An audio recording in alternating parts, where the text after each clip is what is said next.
So explain to us the difference, first of all, and then second of all, to walk us through the process. What is it like when the person in front of our screens? You comment on their post and you get an automatic DM.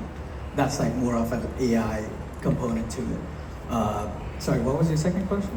So what is the process like when it comes to creating content? So we know in Farah's case, she has to get up, get the bun up, get the eyeshadow on. She has to show up in person, show up with that energy in front of the camera. Whereas with Miquela, that's not necessarily the case. So what does that process look like? Yeah. And is it harder or easier than the traditional formats? I think it's tricky to say like hard or easy because it's very contextual. But when it comes to virtual influencers, it is more like a film than a feed. So story is really interesting that Miquela, it wasn't about getting reach or followers. It was a lot more about trying to influence people in a positive way. And what does that mean? When you have a celebrity who doesn't have addiction, who doesn't have nervous breakdown, who doesn't have, in a good or bad way, health issues, right? In a brand perspective, that's a brand safe celebrity.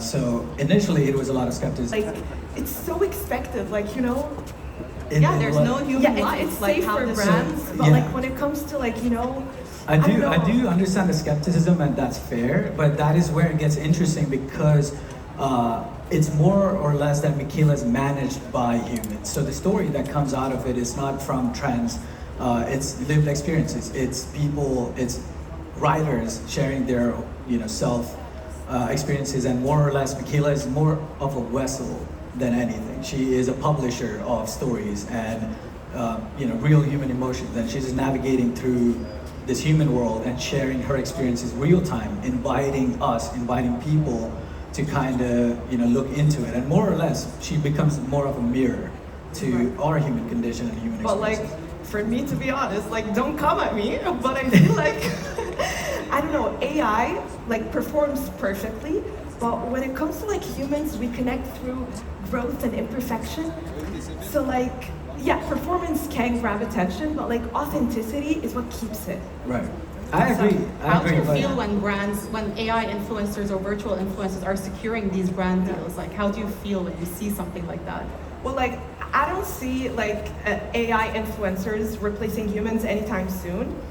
And it makes sense, brands collaborating with them. But I feel when I think about it, I feel challenged more than threatened. I feel like I want to level up my content game and get in the field with AI. And to be honest, for me, AI influencers are just a bit boring. They are, I agree. And that's why I keep what are you saying going to virtual. do when everyone can have an AI influencer, when it becomes easier over time to multiply and it becomes more democratized to be able to create digital, people like that? What is your expectation? That's a great question, and obviously we think about this every single day whenever we're planning content and addressing whatever current conversations Miquela should be part of. And I do think that access makes noise. It just creates noise, and taste is what creates signal. Democratization, it doesn't dilute culture, it just raises the bar. It's more, and so everything boils down to intention.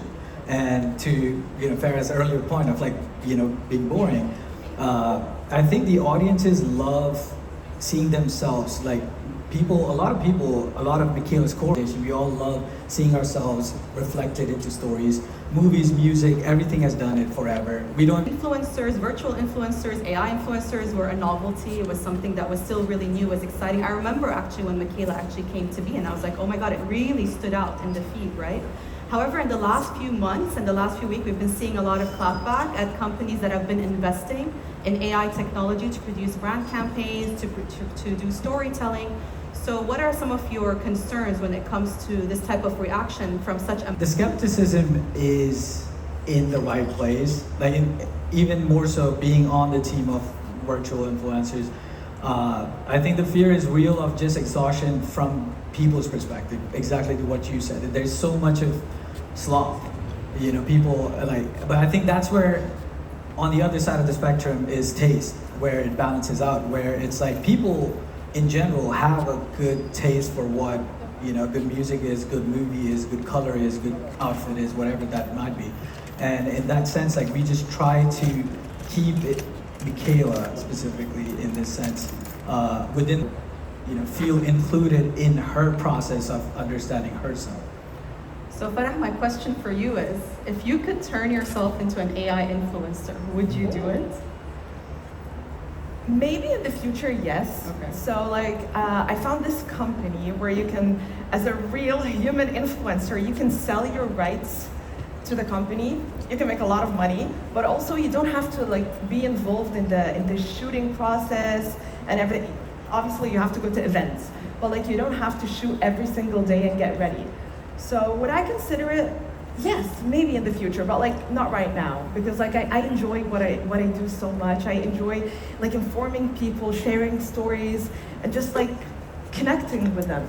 Yeah, I love the process. So virtual influencers don't really, we experience it. Yeah. It's very challenging to be in so many different places, online, offline, across so many different platforms now. Yes. So how do you You speak with people see themselves in your content, and just you speak with familiarity. You just feel it's nice. You're making real impact here. So yeah, I wouldn't turn myself into 100% virtual influencer. I would like to jump back slightly to your question of burnout. This again, to my earlier point, it's more from the brand perspective of the burnout being more appealing, but from an audience perspective, which is again people participating in the culture, we do believe that culture moves through meaning and it doesn't move through volume. And I think no matter how many people jump on to the virtual or AI bandwagon, at the end of the day it does come down to again taste and intention and what you're trying to communicate, regardless of biology or artificial. At the end of the day, what's driving is. Well, I have a quick question. So, do you sometimes struggle in coming up with ideas to 100%. to post or Yeah, in terms of the content? 100%. I think in more or so less, it becomes kind of more tricky because of You craft everything. Yeah, exactly. Yeah. So it's cool because it's intentional from day one. Tech, music. When we create, she's also a pop star, and when she creates music, it's not that we use AI to just randomly generate things. Yeah. We collaborate with musicians and sound engineers and and lyricists and ghostwriters, ghost producers. Because again, just to add more context to it, there are a lot of creators who are not a fan of limelight. They don't want spotlight. They're not chasing fame. They just want to contribute their talents, and they just love the craft of creating things. And Miquela becomes this amazing tool for them to kind of let them contribute to the culture. I have a question for both of you. So when it comes to looking at your competition or benchmarking, do you primarily look at AI influencers or real influencers? Or in your case, are you looking at inspiration from AI? So I'd love to see from your perspectives, what are you guys really looking at?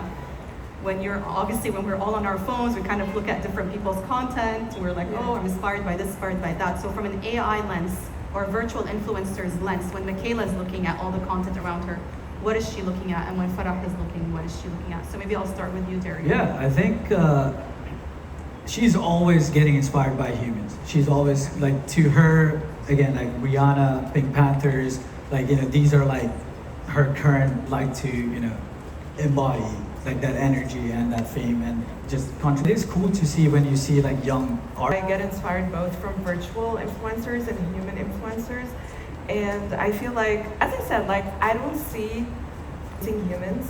I feel the future is not human versus AI. It's human-led, AI enhanced. AI will shape content, but humans will shape culture, and cultures move brands, people, and the future. So yeah, this is. Yeah. I think that's really well said. I really also believe that as well. I don't think it's going to be this or that. I think it's going to be an amazing combination of both.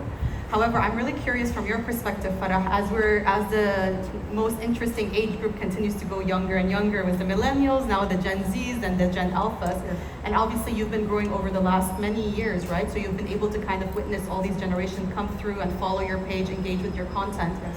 What do you think is going to happen when this younger, newer generation, essentially the people that are children today, that grew up playing Roblox and all of these different things and are very comfortable engaging with AI, how do you see yourself evolving to continue to stay relevant for a much younger audience? Like for me, staying relatable is key. You just gotta stay relatable, provide value for the audience, things that matters. What was the rest of the question? So how would you continue to stay relevant for an audience that is getting more and more comfortable absorbing AI content? Yeah, so like staying relatable and making people feel seen through the content I put out. Yeah. Because I feel that what differentiates like humans from AI. Just being all the imperfections. I mean, Daria, will Miquela eventually grow old? Will she go back in time, become even younger? How do you see